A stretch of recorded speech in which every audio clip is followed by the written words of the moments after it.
Hi, guys. I was just fixing my hair. I don't know if you saw that part. So welcome to another episode of Feed Your Soul, brought to you by Aish and Julish. I am Jamie Geller, but you know that.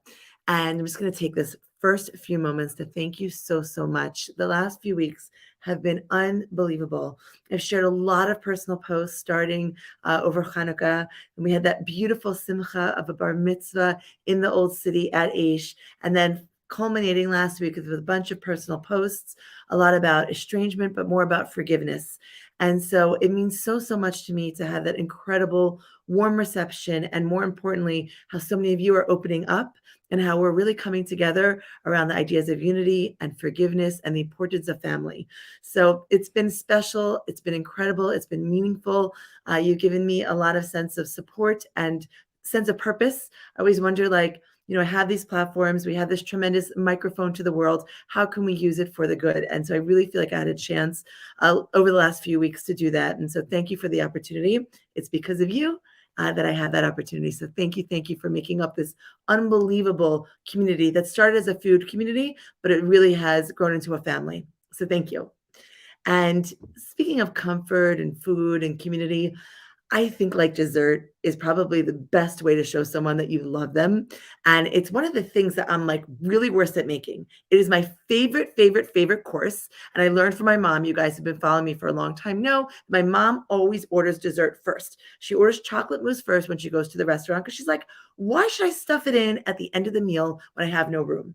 So this is how I was brought up. It's part of my DNA. I have the most delicious, amazing, obsessive sweet tooth.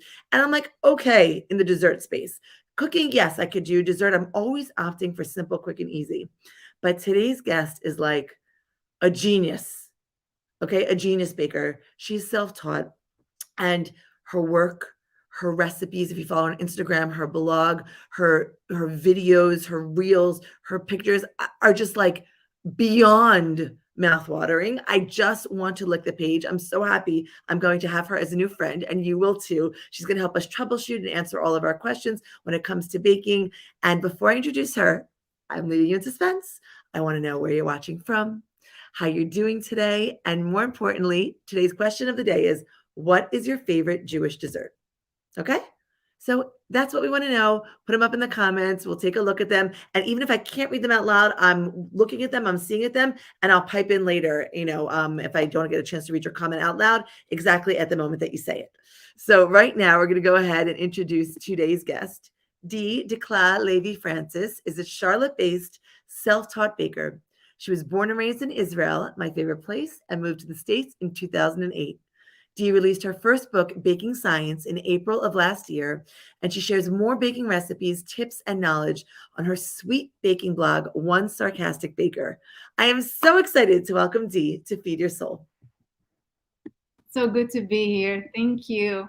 By the way, I love your mom. I'm so gonna do that. That is genius. How can I feel like I should have thought about that, right? It's quite genius. And it's like so simple. And the idea is like, where have you been all my life? The idea of having the way of living, right? Like, correct. Yeah, absolutely doing that. Yeah. Hashtag dessert first. Totally. We got to start the trend, Dee. I love it. Let's do it. Yeah, absolutely. I'm super excited. And by the way, Jamie, you are a sort of a celebrity within my inner community. Really? Yeah, I think finally it clicked to my close community that I'm doing something, because when I told them I'm gonna have a live with Jamie, like, no. Oh, first of all, I'm so flattered, but honestly, give me a break. They obviously see your genius on display on a regular basis. But they don't get it. They don't get it. Now they do. Now they do. Now I guess the 100,000 plus followers on Instagram wasn't enough for them. Nope. They don't get do Instagram. They do, they do Jamie Geller. Okay. That is so cute. That is so sweet. I love it. I have to, before we start making Jewish apple cake, which to me is like unbelievable and such a quintessential Jewish dessert, I need to know, how did you teach yourself and end up like at such a high level? Desserts, these are not just simple desserts, they're classic desserts. You show the whole range, beautiful photography, beautiful videography. How'd you teach yourself? So, I call myself self-taught because I did not learn in a formal place. I didn't go to school or I didn't get a diploma, but I learned from the best. I got a lot of books, a lot of classes, a lot of online classes, a lot of home testing and meltdowns. Totally. You ask the question. The most important, I think that was my best thing, that I asked a lot of questions. I was curious. I was like, I don't understand why you say that. It's like everywhere I read, it's like, I have to get the butter into room temperature because baking in science. So make sure the bread, the dough is short. I'm like, what do you mean? Like, what does that mean, baking in science? And I started really getting into it. And the more I learned, the more I realized I don't know anything. So it's kind of like snowballed. And it's a passion. It's like I can't get enough. You say you are what you think about, and I only think about cakes and baking and pies, and so it's a lot of learning. You can see a lot now, and you can also see that you have this gift. So I love that you're saying it's born from being inquisitive and that there's a chance for all of us. And today we're going to ask you a lot of questions about Jewish apple cake. Go for it. Okay, so let's start. So show us how we begin. Okay, so the recipe calls for 6 medium apples. I use 4 big ones, and I left the last one to show you how I slice it, and I'm going to try and get as close to it. So I core it, and then I slice it by half. Okay. You can core it also, and then just slice it, but I place it face down, and then I just start slicing 1/4 inch. You can do it as thick or as thin. Once I feel like that I hit the seed, I just change it to that position. And then again. I just found that this is the fastest way. And then I hit this piece that I don't need, and I discard it. Okay? And I love that. Great. Because you don't really need them to be symmetric. The cake is so beautiful. Nobody's going to measure the slices as they eat them. So I like a little rustic. I feel like the Jewish apple cake has that it can be a little bit more rustic. It's not like this. Absolutely. Yeah. It doesn't need to be perfect. This is not French cuisine. This is homemade, it's like the perfect in imperfection. Correct. And I got this recipe from my mother-in-law, by the way. It makes me think of my grandmother. And so I love that you said that. I was wondering where it came from. Yes. I always say the joke that the first time I tried it, I was thinking, oh my God, I have to marry this man just for the recipe. 9 months later, we got married. And then my mother-in-law just gives the recipe to whoever who asks. That's so funny. That's really a good trade. I'm happy. All right, so I place the apples in a large bowl. Great. And then I sprinkle over it 3 tablespoons of sugar and 3 teaspoons of cinnamon. Beautiful. Then I toss. Allow it to apple dessert that doesn't have cinnamon in it. It's like there's such beautiful natural counterparts. Wow. Yeah. It's just gonna be what? Apple puree, right? So this is what happens with apples. Apples are great when you bake, but they tend not to keep their flavor unless you use specific apples. So they're great as an acidic substance in baking. And then we're getting into the baking science. Right. You gotta extract the flavor, and cinnamon is the best way to do it. Wonderful. And what are you using here? Red Delicious, baking apples, Granny Smith? Depends what's on the market, honestly. Okay. This cake is fun because you can use Red Delicious, Gala. Red Delicious are my favorite for this cake. But seriously, stay away from Macintosh because they will really dissolve during baking. But other than that, whatever you like. Seriously. Okay, if you like to eat it, put it in the cake. Okay. All right. So I got the apples here. So I'm going to let them sit for a few minutes. Dee, hang on 1 second. I just want to remind everyone who's tuning in right now, we are making Jewish apple cake with Dee Dikla Frances, one sarcastic baker, and we want to know your favorite Jewish dessert. So please make sure to let us know in the comments. All right, keep going, Dee. So the apples, I'm just gonna, this is the first step, okay? I'm gonna let them sit down. I'm gonna let all the juices come out and all the soaking and deliciousness happen. And I'm gonna leave it here. And I'm gonna start to bake the cake. Let me put this aside. So the good news is then you could do this cake using a mixer, or you can just do it with a big bowl and a whisk. But I pre-made this so you won't be interrupted by the noise. 4 eggs, sugar. You mix it on medium high.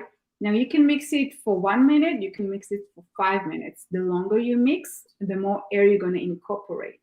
And the taller it's going to be taller, and it needs less time. The less you mix, the less air you incorporate, and the cake is not going to be as tall. The cake is tall, is very tall to begin with. So it's up to you how long you want to mix. But let me show you. You mix the eggs with the sugar, and then you add the oil. Okay, now it's stuck. There you go. And now this is what it looks like. Can you see? Yes, we can. Great. Yeah. So I'm gonna do the rest by hand. Great. So I got everything, and let me just see, scrape the bowl because a lot of things just went down. And now I'm gonna add my dry and liquids. Okay, so I have 3 cups of all-purpose flour.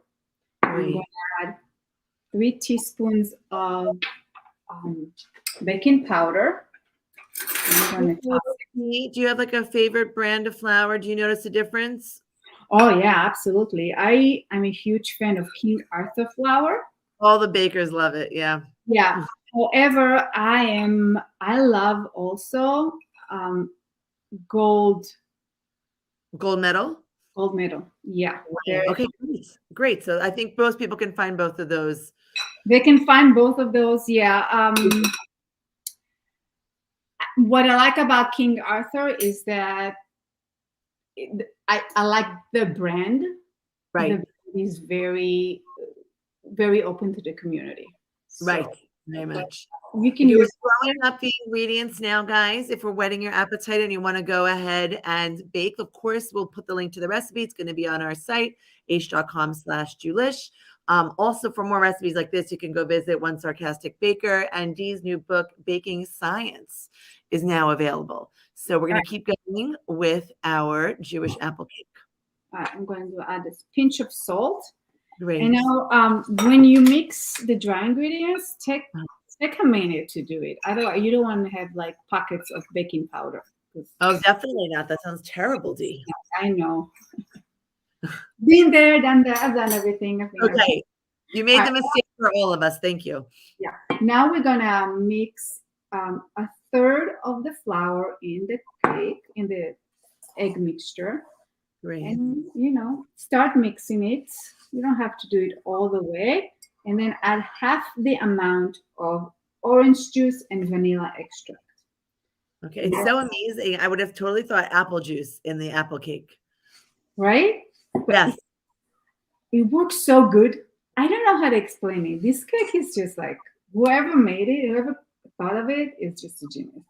You're basically saying it's magical. We have magical apple cake that we're making for you guys today, the Jewish apple cake. I was reading the header note, Dee, in your book, and you were saying that you think it's from the immigrants who came to like Philadelphia, New York, like the New York, the Northeast area in the early 1900s. Yeah. So a while back, I had a business about Jewish desserts.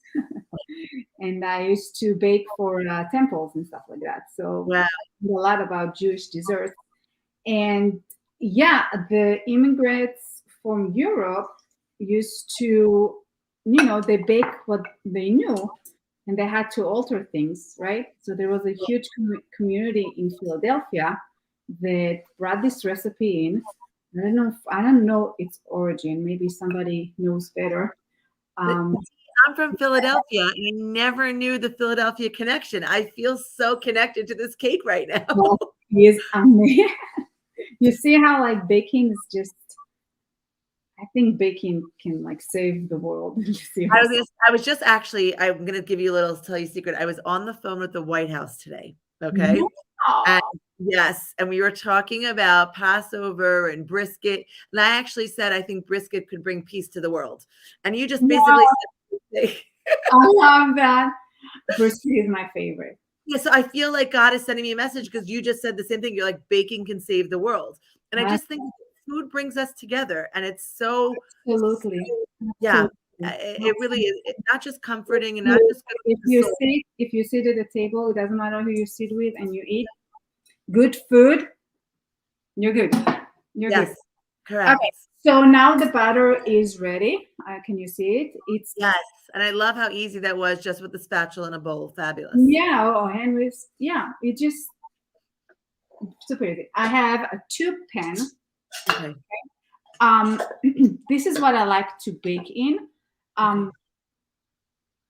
Sometimes if I need like I want to send it or I want to give it away, I can divide it into two 8-inch loaf pans Uh-huh. or even one 9 by 13. Okay. Okay. Great. Okay. When you do that, instead of well, I'm going about to do 3 layers, only do 2. Okay. Okay. Great. So, okay, I'm going to pour in a third of the batter. Okay. And you can wait or you can just eyeball it. Thank you for, I don't like to weigh myself. I don't want to weigh the batter. So thank you. No, Dee. don't say that to a baker. You don't like, like you. Yeah. Now we're going to spread the apples, spread 1 layer of the apples on top. Now, this is up to you. I like to take my time and do a nice layer because this is my canvas and I'm an artist. Of course you are. Dee, can I ask though, is Yeah. it possible? I've seen a lot of like sort of the more rustic apple cake, Jewish apple cakes Mhm. with apple chunks, like you did Yes. slices. Would Yes. cues right? Or You can if use some, apple chunks and yeah, you can just like my mother-in-law just takes it and right. eyeballs it like yeah. It's Yeah, okay. up to you. For a while, I used to use a vegetable peeler to make the slices. Wow, Dee, that's Mm. serious. Oh yeah. And then you could see a thin layer of apples. It was so symmetric. Right. It was so symmetric. That was the time that I actually weighed the 3 layers. Okay, so I'm doing like cubed chunky apples and not weighed batter, but you know, There are we'll wait. there's no apple cake police. You Okay. do you, right? Now I'm gonna spread another layer. Okay. Great. See, while you're doing this, can I ask you, you can keep spreading and Sure. placing the apples. People get so concerned and nervous with baking about the cake being done on the inside, especially when you're doing something that's like a two pan. It's such a tall cake. We're Yeah. talking about the beauty of the Jewish apple cake is this nice tall cake. Is Right. there is if we follow the recipe, are we okay? Or is there some other tips or tricks to make sure that the cake is all the way through? So right, because this cake is very rich, my mother-in-law bakes it for 2 hours, and I keep telling her, I don't understand because for me it's an hour and a half. I don't. It's still an enigma to me. The best way to know is first of all know your oven. If you can get an oven thermometer and test it, because the Yeah. temperature makes a huge difference. And then the cake should rise up, and then it should look like it's not raw because as it rises up, when it's not baked completely, you could see that it's raw. Now you can insert a skewer or a cake tester Right. and check. My favorite way is with this specific cake, it should come out clean. Many Okay. times with cakes, I like to make sure it comes out with some crumbs Right. because it keeps baking when you take it out of the oven. So you don't want it to be completely dry. But with this cake, because it's so rich with apples and sugar, there's no need. Okay. Okay. I like it to be more on the dry side because the apples don't lose their moisture completely. Uh-huh.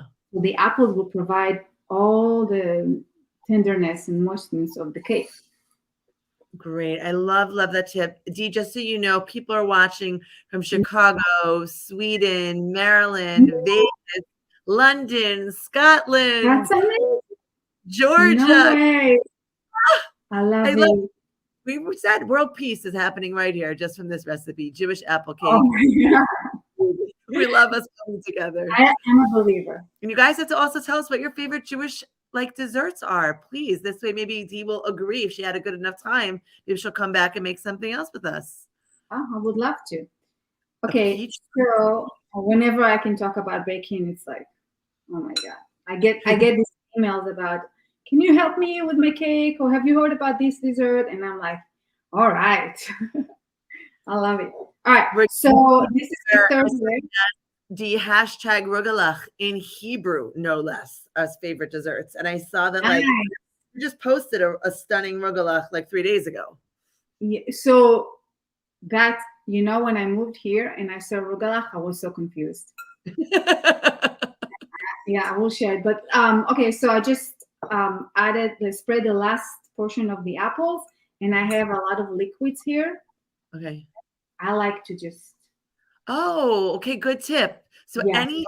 any of the sort of the juice, the liquid, that's the apple juice, and that's your pigment. Because they go on the top of the cake, then they evaporate first, and then they get caramelized. They give you sticky, delicious top, and that's it. Now we're gonna bake it. I love it. And We have Belgium, we have LA. I've missed the last one where you guys are from, but guys, thank you so much for watching. Colorado Springs, yes, that's amazing. And this is how easy this cake is to make. And it's parve, which is great. Wonderful. And it freezes really well, so you can bake it ahead of time. And it's sturdy enough to ship to your loved one. That's how my husband used to live in Utah, and his mom was in Florida, and she used to send us by mail. It's so funny. I saw that note that the cake travels well, and I was like, that's a cute note to include. But I think with baking, like you said, it's such an expression of love. It's the ultimate gift to give someone. So I think that that's a great tip to know. Whenever I want to send something, this cake has seen a lot of the United States, many parts of the United States. Let me tell you. Yeah, that's and we have lots of representation from people watching from all over. So cake has made its way to your neck of the woods. Okay, do we have a beauty shot for after, Dee? Yes, and I actually made yesterday one, so I can share it with you. And I did not share with my husband that do not touch. Okay, good. In the office, and like an hour before we went live, I'm like, "Where's the cake?" And he's like, "Oh, it wasn't for my office." Oh my gosh! Not yet. So he brought back whatever was left, and let me show you. That is so funny. Yeah. That is hysterical. Can I tell you the funniest thing? My kids always, like anytime I'm shooting or cooking, they're like, when can we eat? Can we eat it yet? When can we eat? Like we have to train them until the picture is taken or the video is taken. Like you can't take it to the office. I know. But I don't know why he didn't ask. I think he asked me to bake a cake because he's my biggest fan, so he likes to show off his wife. And everybody is like, oh yeah, you talk the talk and you walk the walk. And they're like, sure, she can make. So here's the cake. It gets smushed a little bit. Can you see? It's like, yeah, I can. But we also had Michael put up the finished picture as well that we have your beauty shot. So this way you can see. So I love this look. This is like showing you like the very thin apple slices as opposed to like sort of a chunky like apple cube. But it's up to you if you like the chunky. Like I don't like to touch it. Like I don't like to bite into my fruit. It's weird because I use fruit a lot when I bake. But I have this weird thing that I cannot eat fruit in my dessert.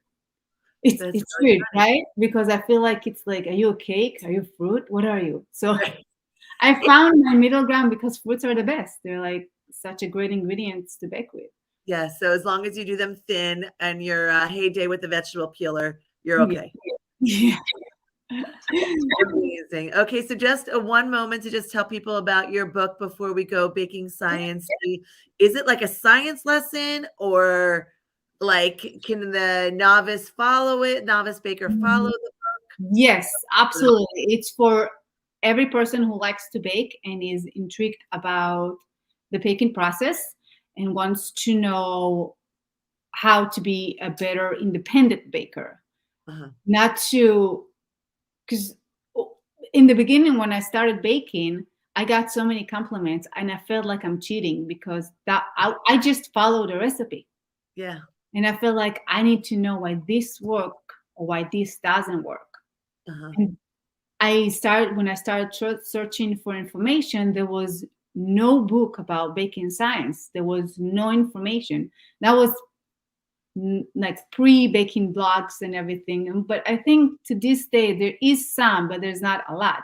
Right. And when I started writing the book, I said I'm going to write the book that I wanted all those years ago. And I explain the foundation of baking and how baking works and how you can troubleshoot your own recipes and how you can create your own recipes. And it's science, but it's not rocket science. It's like seriously, it's like fourth grade level science. It's Okay. really I think we can all handle that. I also feel like it's very empowering. yes, yes, because you become the master of your own. Like Yes. you don't if and it's like for me it's like every single time like I need to make a reel and I need a muffin or a cupcake and I don't feel like opening it. I just take whatever is in the fridge and I whip it up based on my baking knowledge and it's 100% every time and every time like I love it like So God baking willing, science rock. that could be all of us if we follow you. Absolutely. And for those of you who believe I'm talented, thank you very much. I really appreciate it. But I'm more passionate than talented. Uh, I don't think I was born with the knowledge of baking. I Right. think I am passionate enough to master it. So if I can do it, anybody can do it. And I can, for the life of me, I cannot cook. So definitely. Okay, so we'll make a good team, by the way, Z. And Yeah. you're planning about mitzvah. I don't know if you're planning to come to Israel, but next time you're in Herzliya, you need to be in touch, or in Jerusalem. You can come visit Aish. We'd Absolutely. love to have you, and I'm totally expecting you to come with a cake, is all I'm saying. Just putting that out there right now. All right. That's a thread I can stand by. Amazing. Thank you, Z, so much. Everyone, Thank please follow you. her at One Sarcastic Baker and check out her book, Baking Science. Thank you for coming. We hope to see you Thank again you on the so show, much, Z. everybody. Thank you. It was great seeing you. Bye. Guys, I love meeting new people. I love how the show brings us together. Food brings us together. Baking brings us together. We just said we basically feel like, we'll bring peace. We can heal the world through a Jewish apple cake or some other such. Insert your favorite food here. So I'd love to know what you'd like us to cook next. Any of your favorite Jewish desserts, please put them in the comments. Yudi, I saw you watching. Yudi Chopped Liver Silver from Cleveland, Ohio. Thank you for watching. Thank you for always being there and being such a support. Thank you all for everything that you do to really give us an amazing platform to be able to speak about the important things in life, which include wonderful, yummy, comforting Jewish desserts. So this is another episode of Feed Your Soul. If you're just tuning in now, you missed the best, easiest Jewish apple cake. So rewind, watch it, and we'll link below. Till next time.